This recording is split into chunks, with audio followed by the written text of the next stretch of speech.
ناظرین، ساری دنیا کی نگاہیں جو ہیں اس وقت افغانستان میں بدلتی صورتحال پر مرکوز ہیں، اور افغانستان جو سینٹر آف اٹینشن بنا ہوا ہے یہ کوئی آج کی بات نہیں ہے، یہ بڑی پرانی بات ہے۔ کب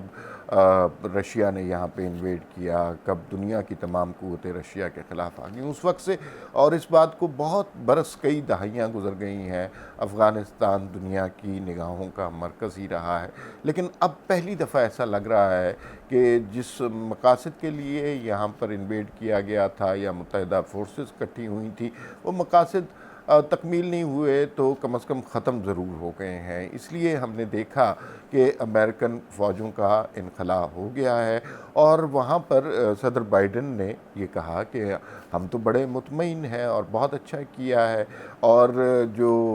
ٹرمپ تھے انہوں نے اس موقع پہ کہا کہ اچانک طالبان کی حکومت آ گئی ہے اور سارے افغانستان کو انہوں نے قابو کر لیا ہے، تو اس پہ صدر بائیڈن کی ناکام خارجہ پالیسی اور ملٹری پالیسی کی وجہ سے ان سے استعفیٰ لیا جائے۔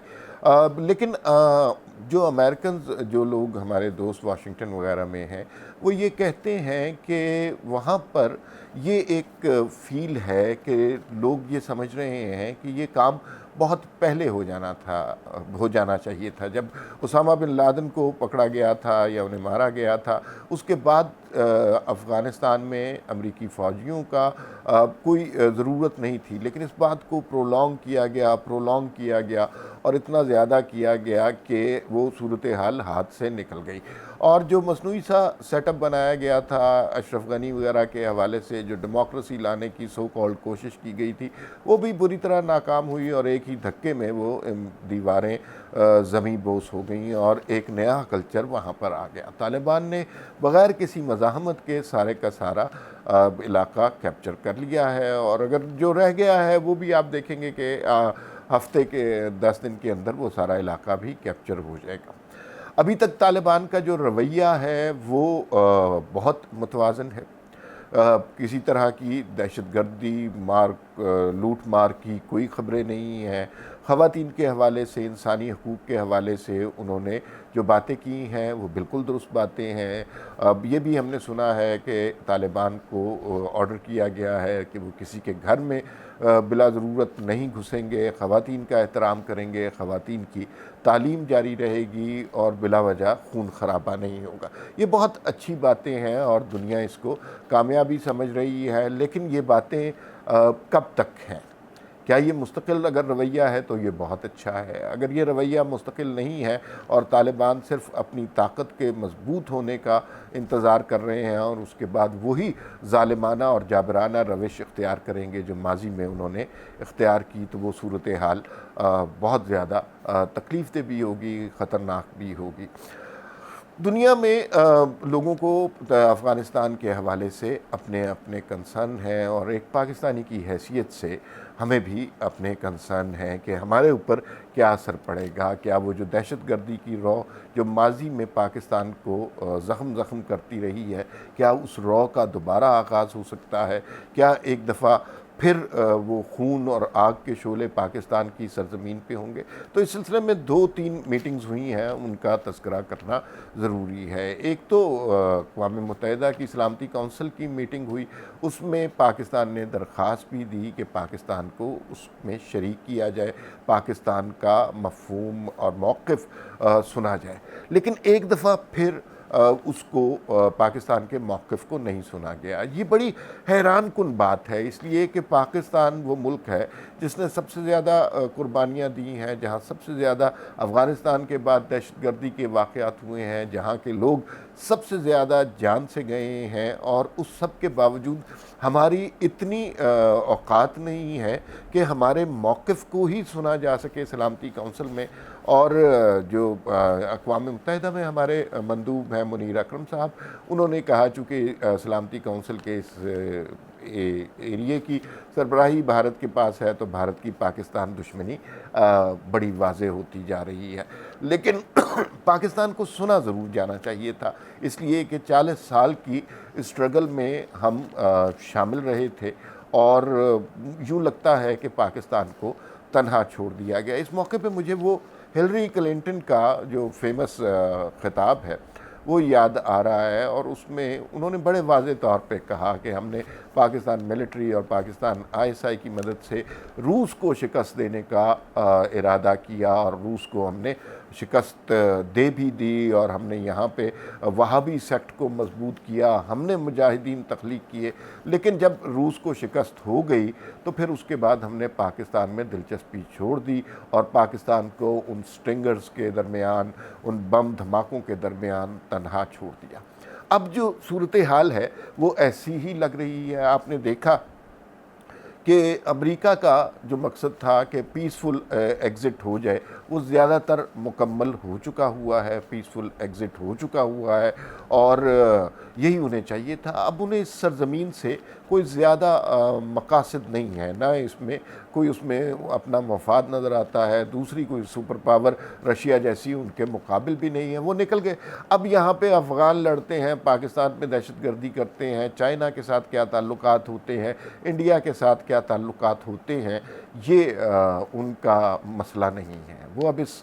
صورتحال سے نکل گئے ہیں، جیسا کہ ہلری کلنٹن نے بہت عرصے پہلے کہا تھا کہ ہم خود علاقے برباد کرتے ہیں اور پھر انہیں تنہا چھوڑ دیتے ہیں۔ یہ والی صورتحال تھی۔ پھر قومی سلامتی جو سلامتی کونسل ہے اس میں پاکستان کو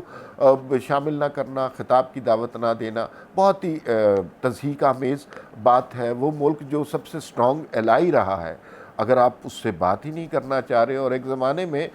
ہم نے اتنی خدمت کی امریکہ بہادر کی کہ ہر اہم میٹنگ کا سربراہی ہمارے پاس ہوتی تھی، ہماری مرضی سے ہر بجٹ اپروو ہوتا تھا، اور بہت زیادہ ہمارے حق میں صورتحال تھی، لیکن اب صورتحال بہت بدل چکی ہے، ارریلیونٹ ہو چکی ہے۔ اس کے علاوہ ہم نے اپنی قومی سلامتی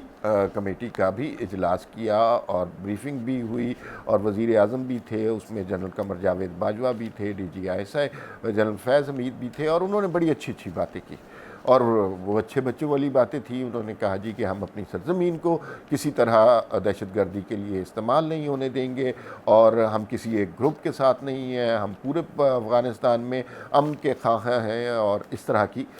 پیاری پیاری کیوٹ سی باتیں کی۔ لیکن یہ باتیں تو ہم بہت عرصے سے کر رہے ہیں کہ ہم افغانستان کی سرزمین کو اپنے سرزمین پر دہشت گردی کے لیے نہیں استعمال کریں گے۔ یہ کہنے سے تو کچھ نہیں ہوتا، یہ سب کچھ ہوتا رہا ہے ماضی میں۔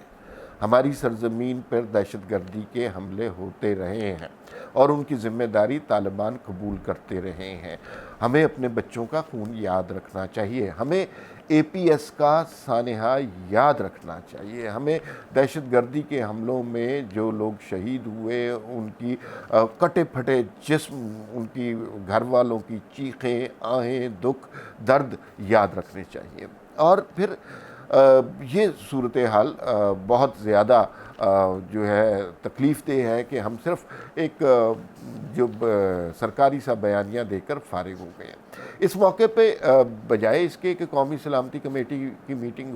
ہوتی، ایک قومی اور اسمبلی اور سینٹ کا مشترکہ اجلاس ہونا چاہیے تھا، عوام کے نمائندوں سے بات کرنی چاہیے تھی، ان سے کو بریفنگ نہیں دینی چاہیے تھی، ان سے مشورہ کرنا چاہیے تھا، اور وہ مشورہ بھی ایسا ہو کہ جس میں ان کی بات سنی جائے۔ لیکن ہم کس قومی اسمبلی اور سینٹ کی بات کر رہے ہیں؟ کیا یہ وہ لوگ ہیں جو عوام کے نمائندے ہیں، یا یہ وہ لوگ ہیں جو واٹس ایپ کے نمائندے ہیں، جو ایک واٹس ایپ کال پر سجدے میں چلے جاتے ہیں، جو ایکسٹینشن کے بل کے اوپر ایک لفظ، کوئی بھی جماعت ایک لفظ منہ سے نہیں نکال سکتی، تو وہ قومی معاملات میں کس طرح مداخلت کر سکتے ہیں، کس طرح اپنا ان پٹ دے سکتے ہیں؟ تو یہ ڈمی سیٹ اپ ہے، اور ڈمی سیٹ اپ کے پھر یہی نتائج ہوتے ہیں کہ معاملات کہیں اور طے ہوتے ہیں، اور یہ سامنے ایک اور بساط آپ نے سجا کے رکھی ہوتی ہے جسے سلیکٹڈ حکومت کہا جاتا ہے۔ طالبان کا رویہ مستقبل میں کیا ہوگا،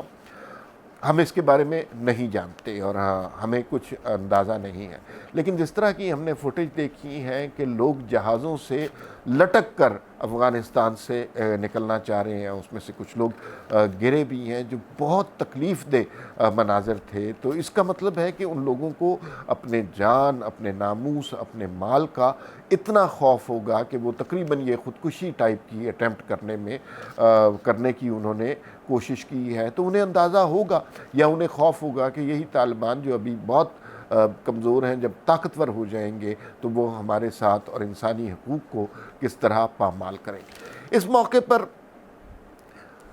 جو معید یوسف ہیں، قومی سلامتی کے مشیر ہیں کہ پتہ نہیں کیا ہے، ان کا ایک بہت ہی مضحکہ خیز اور تکلیف دہ بیان سامنے آیا، اور انہوں نے کہا کہ پاکستان پر کسی نے الزام نہیں لگایا اور یہ پاکستان کی بہت بڑی کامیابی ہے۔ معید یوسف صاحب کے بائیڈن صاحب کی کال والے بیانات بھی بہت تکلیف دہ تھے۔ انہوں نے پورے پاکستان کو جس شرمناک ہزیمت سے گزارا وہ بہت تکلیف دہ تھی، اور اب جو بیان آیا ہے کہ ہماری سب سے بڑی کامیابی یہ ہے کہ ہم پر کسی نے الزام نہیں لگایا، بہت دکھ کی بات ہے، اس لیے کہ ہمارے 70,000 لوگ اس جنگ میں مارے گئے۔ مذہبی جماعتوں نے اس وقت ضیاء الحق کے کہنے پر اور امریکی ڈالروں سے جہاد کرنے کے نام پر اپنے بچے، ہمارے بچے جو ہیں، اپنے بچے نہیں، انہیں امریکہ تعلیم کے لیے بھیجا، لیکن ہمارے بچے جو ہیں انہیں جہاد کے لیے بھرتی کیا۔ کتنے مر گئے، کتنے شہید ہوئے، کتنے اغوا ہوئے، کتنوں کو ٹارچر ہوا، کتنے لوگ بم دھماکے میں مر گئے، کتنی دہشت گردی کی کارروائیوں میں مر گئے، اور 40 سال کے بعد اگر ہماری اچیومنٹ صرف اتنی ہے کہ ہم پر کسی نے الزام نہیں لگایا اور یہ ہماری بہت بڑی کامیابی ہے، تو میرے خیال میں معید یوسف کے اس بیان سے ہمارا سر فخر سے بلند نہیں ہوا، ہمارا سر جو ہے وہ شرم سے جھک گیا ہے۔